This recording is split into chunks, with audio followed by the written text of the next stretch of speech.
यो धत्ते भुवनानि सप्तगुणवान् सृष्टा रजसंश्रया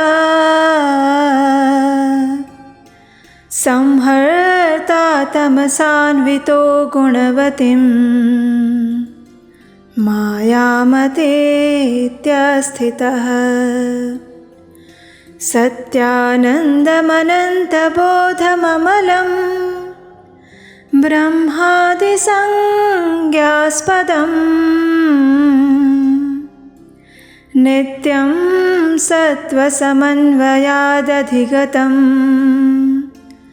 पूर्णं शिवं धीमहि। जो रजोगुण का आश्रय लेकर संसार की सृष्टि करते हैं, सत्वगुण से संपन्न होकर सातों भुवनों को धारण करते हैं, तमोगुण से युक्त होकर सबका संहार करते हैं, त्रिगुणमयी माया को लांघकर अपने शुद्ध स्वरूप में स्थित होते हैं, उन सत्यानंद स्वरूप अनंत बोधमय निर्मल और पूर्ण ब्रह्म शिव का हम ध्यान करते हैं। इसी प्रार्थना के साथ चलिए आज की शिव महापुराण कथा का आरंभ करते हैं। और आज हम श्रवण करते हैं उमा संहिता का। आज की इस विशेष कथा में मनुष्य के पाप पुण्य, स्वर्ग और नर्क तथा उसकी विविध यातनाओं के विषय में विस्तार से चर्चा करेंगे। हो सकता है आज का अध्याय आपके लिए भयजनक हो, लेकिन आंखें खोलने वाला हो। और ऐसा इसलिए क्योंकि जो मनुष्य इस भौतिक संसार में आकर माया के वशीभूत होकर रहता है, वो अपनी मृत्यु के बाद की सफ़र को नहीं देख पाता। और उसी में से जागृत करने के लिए आज का ये विशेष अध्याय है। तो चलिए आज की ये विशेष शिव महापुराण कथा आरंभ करते हैं। सनत कुमार ने कहा, हे व्यास जी, जो पाप परायण जीव महानर्क के अधिकारी हैं, उनका संक्षेप से इस प्रकार परिचय दिया जाता है। सावधान होकर सुनिए। ऐसे लोगों के मन में इस प्रकार के गलत भाव होते हैं। पर स्त्री को प्राप्त करने का संकल्प, पराये धन को अपहरण करने की इच्छा, चित्त के द्वारा अनिष्ट चिंतन और ना करने योग्य कामों में प्रवृत्त होने का दुराग्रह, ये 4 प्रकार के मानसिक पाप कर्म हैं। असंगत प्रलाप यानी कि अनावश्यक चर्चा विचारना और बातें, असत्य भाषण, अप्रिय बोलना और किसी के पीठ पीछे चुगली करना, ये 4 वाणी के द्वारा किए जाने वाले पाप कर्म हैं। न खाने योग्य वस्तुओं को खाना यानी कि मांसाहार, प्राणियों की हिंसा, व्यर्थ के कार्यों में लगे रहना और दूसरों के धन को हड़प लेना, ये 4 प्रकार के शारीरिक पाप कर्म हैं। और इस प्रकार ये 12 कर्म बताए गए हैं जो मन, वाणी और शरीर, इन 3 साधनों से संपन्न होते हैं। जो संसार सागर से पार उतारने वाले महादेव जी से द्वेष करते हैं, वे सभी नरकों के समुद्र में गिरते हैं। उनको बड़ा भारी पातक लगता है। जो शिव ज्ञान का उपदेश देने वाले तपस्वी, गुरुजन और पिता, ताऊ आदि की निंदा करते हैं, वे उन्मत्त मनुष्य नर्क समुद्र में गिरते हैं। ब्रह्म हत्यारा, मदिरा पीने वाला, सुवर्ण चुराने वाला, गुरु पत्नी गामी और इन 4 से संपर्क रखने वाला 5वीं श्रेणी का पापी कहा गया है। ये सभी महापातकी हैं। जो क्रोध से, लोभ से, भय से और द्वेष से ब्राह्मण के वध के लिए महान मर्म भेदी दोष का वर्णन करता है, वो ब्रह्म हत्यारा होता है। जो ब्राह्मण को बुलाकर उसे कोई वस्तु देने के बाद फिर से उससे छीन लेता है, जो निर्दोष पुरुष पर दोषारोपण करता है, वो मनुष्य भी ब्रह्म हत्यारा है। जो भरी सभा में उदासीन भाव से बैठे हुए श्रेष्ठ द्विज को अपनी विद्या के अभिमान से अपमानित करके उसे निस्तेज करता है, उसे ब्रह्म हत्यारा कहा गया है। जो दूसरों के सच्चे गुणों का भी खंडन करके झूठे गुणों द्वारा अपने आप को उत्कृष्ट सिद्ध करता है, वो भी निश्चय ही ब्रह्म हत्यारा है। जो सांडों द्वारा बाई जाती हुई गौओं के और गुरु से उपदेश ग्रहण करते हुए द्विजों के कार्य में विघ्न डालता है, उसे ब्रह्म हत्यारा कहते हैं।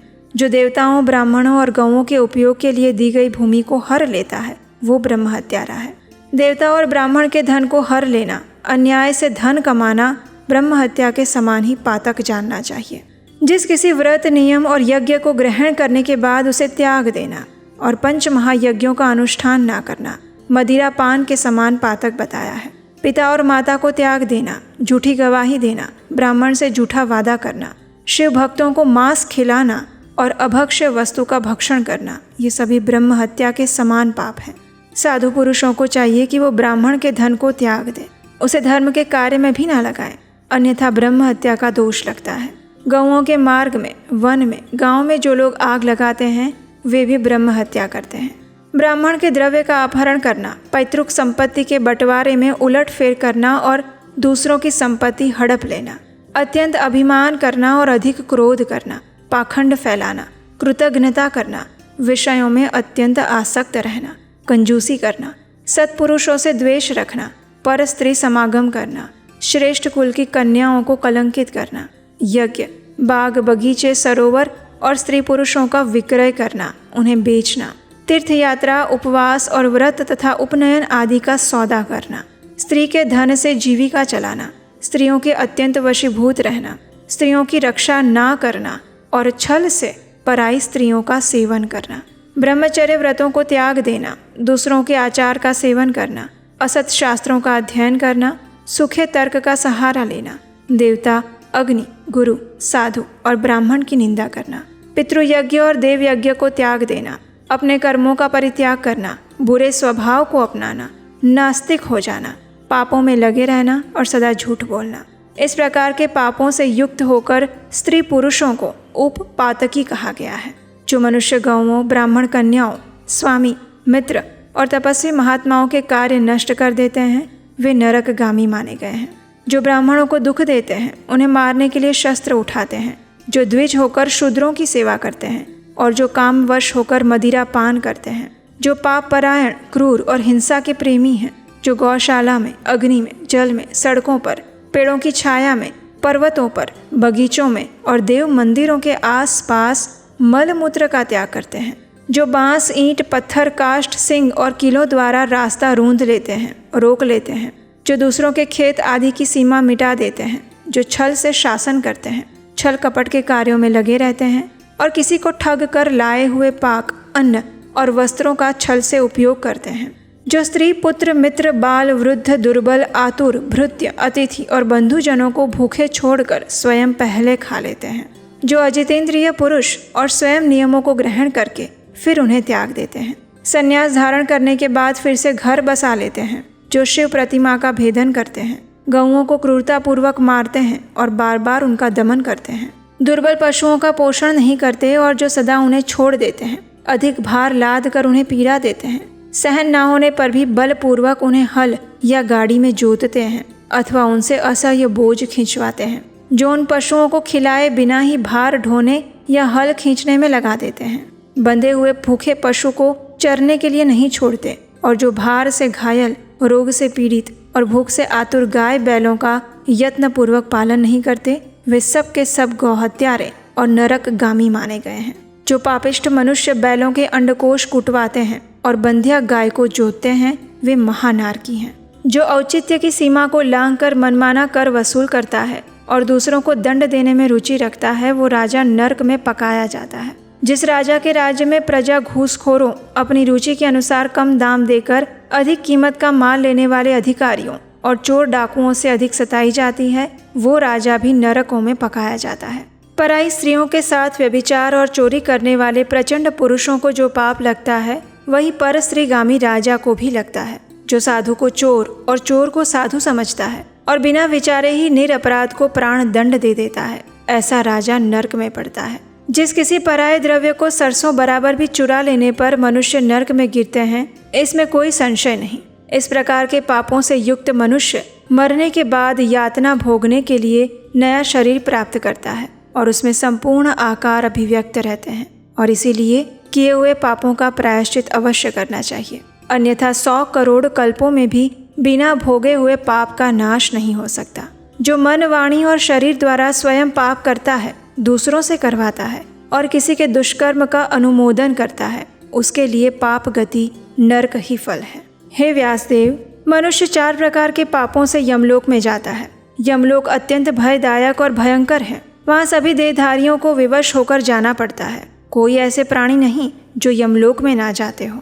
किए हुए कर्म का फल कर्ता को अवश्य भोगना पड़ता है। जीवों में जो शुभ कर्म करने वाले, सौम्य चित्त और दयालु हैं वे सौम्य मार्ग से यमपुरी के पूर्व द्वार में जाते हैं। जो पापी, पाप कर्म परायण और दान से रहित हैं वे भयानक दक्षिण मार्ग से यमलोक की यात्रा करते हैं। मर्त्य लोक से 86,000 योजन की दूरी लांघकर अनेक रूप वाले यमलोक की स्थिति है। पुण्य कर्म करने वाले लोगों को तो वो नगर जैसा लगता है, लेकिन भयानक मार्ग से यात्रा करने वाले पापियों को वो बहुत दूर स्थित दिखाई देता है। वहाँ का मार्ग कहीं तो तीखे कांटों से युक्त है, कहीं कंकड़ों से व्याप्त, कहीं छुरे की धार के समान तीखे पत्थर उस मार्ग पर जड़े गए हैं, कहीं बड़ी भारी कीचड़ फैली हुई है। बड़े छोटे पातकों के अनुसार वहाँ की कठिनाइयों में भी भारीपन और हल्कापन है। कहीं कहीं यमपुरी के मार्ग पर लोहे की सुई के समान तीखे डाब फैले हुए हैं।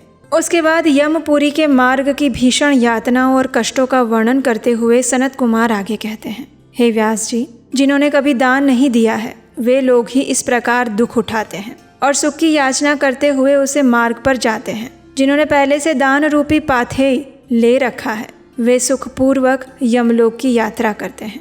इस रीति से कष्ट उठाकर पापी जीव जब प्रेतपुरी में पहुंच जाते हैं तब उनके विषय में यमराज को सूचना दी जाती है। उनकी आज्ञा पाकर दूत उन पापियों को यमराज के आगे ले जाकर खड़े करते हैं। वहाँ जो शुभ कर्म करने वाले लोग होते हैं उनको यमराज स्वागत पूर्वक आसन देकर पाद्य और अर्घ्य निवेदित करते हैं, उन्हें सम्मानित करते हैं और उनसे कहते हैं, वेदोक्त कर्म करने वाले महात्माओं, आप लोग धन्य हैं जिन्होंने दिव्य सुख की प्राप्ति के लिए पुण्य कर्म किया है। अतः आप लोग दिव्यांगनाओं के भोग से भूषित और संपूर्ण मनोवांछित पदार्थों से संपन्न निर्मल स्वर्ग लोक में जाइए। वहाँ महान भोगों का उपभोग करके अंत में पुण्य के क्षीण हो जाने पर जो कुछ थोड़ा सा अशुभ शेष रह जाए उसे फिर यहाँ पर आकर भोगिएगा।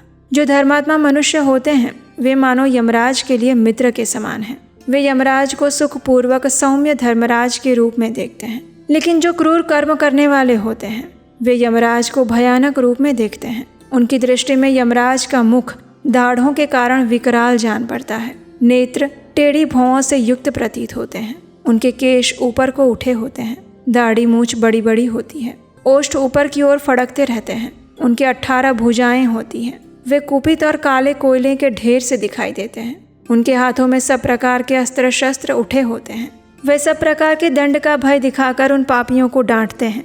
बहुत बड़े भैंसे पर आरूढ़ होकर लाल वस्त्र और लाल माला धारण करके बहुत ऊंचे महामेरु के समान दृष्टिगोचर होते हैं। उनके नेत्र प्रज्वलित अग्नि के समान दिखते हैं। उनका शब्द प्रलय काल के मेघ की गर्जना के जैसा लगता है। उनके पास प्रलय काल की अग्नि के समान प्रभा वाले मृत्यु देवता खड़े रहते हैं। काजल के समान काले काल देवता और भयानक कृतांत देवता भी रहते हैं। उनके अलावा मारी, उग्र महामारी, भयंकर काल रात्रि, अनेक प्रकार के रोग और भांति भांति के भयावह कुष्ठ मूर्तिमान होकर हाथों में शक्ति, शूल, अंकुश, पाश, चक्र और खड़ग लिए वहां खड़े रहते हैं। ऐसे भयंकर परिवार से घिरे हुए घोर यमराज और भीषण चित्रगुप्त को पापिष्ठ प्राणी देखते हैं। यमराज उन पाप कर्मियों को बहुत डांटते हैं और भगवान चित्रगुप्त धर्मयुक्त वचनों द्वारा उन्हें समझाते हैं। उसके बाद यमदूत पापियों को अत्यंत तपे हुए पत्थर पर बड़े वेग से पटकते हैं, मानो वज्र से बड़े बड़े वृक्षों को धराशायी कर दिया गया हो। उस समय शरीर से जर्जर हुआ देहधारी जीव कान से खून बहाने लगता है और सुध-बुध खोकर निश्चेष्ट हो जाता है। तब वायु का स्पर्श कराकर वे यमदूत फिर उसे जीवित करते हैं और उसके पापों की शुद्धि के लिए उसे नर्क समुद्र में डालते हैं। पृथ्वी के नीचे नर्क की 7 कोटियां हैं जो 7वें तल के अंत में घोर अंधकार के भीतर स्थित हैं। उन सब की 28 कोटियां हैं। पहली कोटि घोरा कही गई है, दूसरी सुघोरा है जो उसके नीचे स्थित है, तीसरी अति घोरा, चौथी महाघोरा, 5वीं घोर रूपा, 6ठी तलातला, 7वीं भयानका, 8वीं कालरात्रि, 9वीं भयोत्कटा, उसके नीचे 10वीं चंडा, उसके नीचे महाचंडा, फिर चंड कोलाहला और उससे भिन्न प्रचंडा है जो चंडों की नायिका कही गई है। उसके बाद पद्मा, पद्मावती, भीता और भीमा है जो भीषण नरकों की नायिका मानी गई है। 18वीं कराला, 19वीं विकराला, 20वीं नर्क कोटि वज्रा कही गई है। उसके बाद त्रिकोणा, पंचकोणा, सुदीर्घा, अखिलार्तिदा, समा, भीमबला, भीमा, 28वीं दीप्त प्राया है। और इस प्रकार मैंने तुमसे भयानक नर्क कोटियों के नाम बताए। इनकी संख्या 28 है। इन सभी कोटियों के क्रमशः 5-5 नायक जानने चाहिए। अब उन सभी कोटियों के नाम बताए जाते हैं। आइए अब हम देखते हैं कि नर्क के कौन कौन से नाम हैं और कितने प्रकार के नर्क होते हैं। सबसे पहले उसमें रौरव नरक है, जहाँ पहुंचकर देहधारी जीव रोने लगते हैं।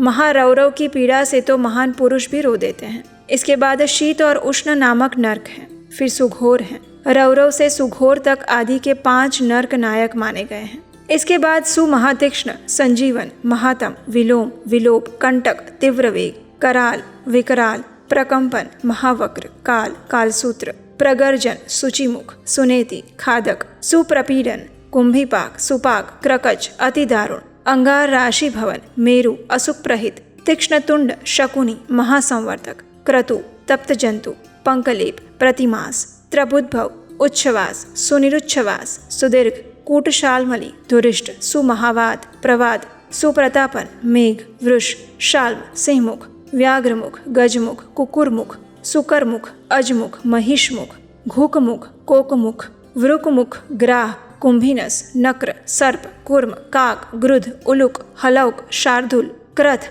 कर्कट, मंडुक, पुतिमुख, रक्ताक्ष, पूतिमृतिक, कर्णध्रुम, अग्नि, कृमि, गंधीवपु, अग्निध्र, अप्रतिष्ठ, रुधिराभ, श्वभोजन, लालाभक्ष, अंत्रभक्ष, सर्वभक्ष, सुदारुण, कंटक, सुविशाल, विकट, कटपूतन, अम्बरीश, कटाह, कष्टदायिनी, वैतरणी नदी, सुतप्त लोशयनन, एकपाद, प्रपूरण, घोर, असितालवन, अस्थिभंग, सुपूरण, विलातस, असुयंत्र, कूटपाश, प्रमर्दन, महाचूर्ण, असुचूर्ण, तप्त लोहमय, पर्वत, क्षुरधारा, यमल पर्वत, मूत्रकूप, विष्ठाकूप, अश्रुकूप, शीतल क्षारकूप, मुसलो लुखल, यंत्र, शिला, शकट, लांगल, तालपत्रवन, असिपत्रवन, महाशकट मंडप, समोह, अस्थिभंग, तप्त, चंचल, अयोगुड यानी लोहे की गोली, बहुदुख, महाक्लेश, कश्मल, शमल, मलात, हलाहल, विरूप, स्वरूप, यमानु, एकपाद, त्रिपाद, तीव्र, अचिवर और तम। इस प्रकार से ये 28 कोटियों के क्रमशः रौरव आदि 5-5 नायक बताए जाते हैं। इन 28 कोटियों को छोड़कर लगभग 100 नर्क माने जाते हैं और महानर्क मंडल 140 नर्कों में समाहित बताया गया है। सनत कुमार ने कहा, हे व्यास जी, इन सब भयानक पीड़ादायक नरकों में पापी जीवों को अत्यंत भीषण नरक यातना भोगनी पड़ती है। जो पाखंडियों के शास्त्र में प्रवृत्त होता है वो द्विजीह नामक नरक में जाता है और जीवा के आकार में आधे कोस तक फैले हुए तीक्ष्ण हलों द्वारा वहां उसे पीड़ा दी जाती है। जो क्रूर मनुष्य माता पिता और गुरु को डांटता है उसके मुंह में कीड़ों से युक्त विष्ठा ठूस कर उसे खूब पीटा जाता है। जो मनुष्य शिव मंदिर, बगीचे, बावड़ी, कूप, तड़ाव और ब्राह्मण के स्थान को नष्ट भ्रष्ट कर देता है और स्वेच्छा अनुसार रमण करता है, वे नाना प्रकार के भयंकर कोलू आदि के द्वारा पैरे और पकाए जाते हैं और प्रलय काल तक नरक अग्नियों में पकते रहते हैं। पर स्त्रीगामी पुरुष उस रूप से ही व्यभिचार करते हुए मारे पीटे जाते हैं। पुरुष अपने पहले जैसे शरीर को धारण करके लोहे की बनी और खूब तपाई हुई नारी का गाढ़ आलिंगन करके चारों ओर से जलाते रहते हैं। वे उस दुराचारिणी स्त्री का गाढ़ आलिंगन करते और रोते हैं। जो सत्पुरुषों की निंदा सुनते हैं उनके कानों में लोहे या तांबे आदि की बनी हुई कीले आग से खूब तपाकर भर दी जाती हैं। इसके सिवा जस्ते, शीशे और पीतल को गलाकर पानी के समान करके उनके कानों में भरा जाता है। फिर बार बार गर्म दूध और खूब तपाया हुआ तेल उनके कानों में डाला जाता है। फिर उन कानों पर वज्र के जैसा लेप कर दिया जाता है और इस प्रकार उनके कानों को उपयुक्त वस्तुओं से भरकर उनको नरकों में यातनाएं देने के लिए भेज दिया जाता है। क्रमशः सभी नरकों में सभी ओर ये यातनाएं प्राप्त होती हैं। सभी नरकों की यातना बड़ी कष्टदायक है। जो माता पिता के प्रति भौहें टेढ़ी करते हैं अथवा उनकी ओर उद्दंडता पूर्वक दृष्टि डालते हैं या हाथ उठाते हैं, उनके मुखों को अंत तक लोहे की किलों से दृढ़ता पूर्वक भर दिया जाता है।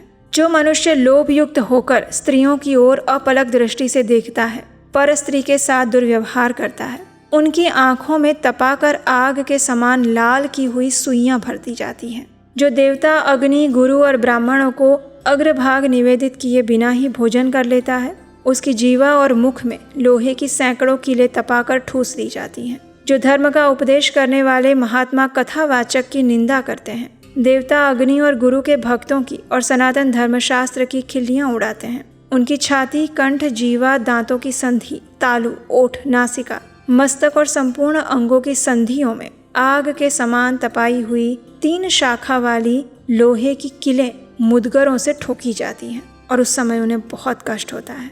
उसके बाद चारों ओर से उनके घावों पर तपाया हुआ नमक छिड़क दिया जाता है और फिर उस शरीर में सभी ओर बड़ी भारी यातनाएं होती हैं। जो पापी मनुष्य शिव मंदिर के पास अथवा किसी भी देवता के मंदिर के बगीचों में मल मूत्र का त्याग करता है, उसके लिंग और अंडकोश को लोहे के मुद्गरों से चूर चूर कर दिया जाता है और फिर आग से तपाई हुई सुइयां उसमें भर दी जाती हैं, जिससे मन और इंद्रियों का उनको महान दुख होता है।